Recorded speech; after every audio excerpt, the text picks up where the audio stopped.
இரவல் தந்தவன் கேட்கின்றான், இதை இல்லை என்றால் அவன் விடுவானா? அன்புக்குரியவர்களே, மரணம் என்பது கடனை அடைப்பதற்கான வழி. மறந்துடக்கூடாது. மரணம் என்பது கடனை அடைப்பதற்கான வழி. யார் கடன் கொடுத்தது, யார் கடன் வாங்கினது? கடவுள் கடன் கொடுத்தார், நாம் இந்த வாழ்வை பெற்றுக்கொண்டோம். மீண்டும் இந்த வாழ்வின் வழியாக கடவுளுக்கு கடனை அடைக்க வேண்டும். இதுதான் வழி. கடன்னோடனே எனக்கு ஞாபகம் வருது. ஒருத்தர் துபாய்க்கு போயிருந்தாராம்.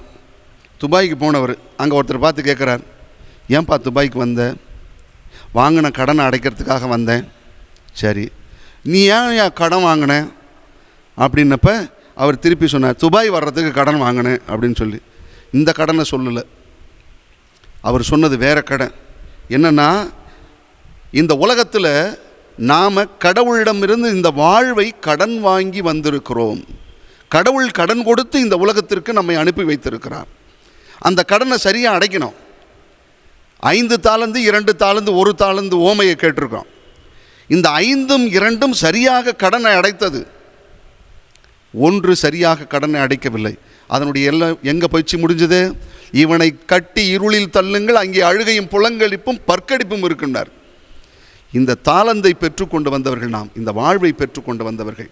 திரும்ப மறந்துடாதீங்க, சரியானபடி கடனை அடைப்பதற்கு சரியான வழி எதிரான அதுதான் மரணம்.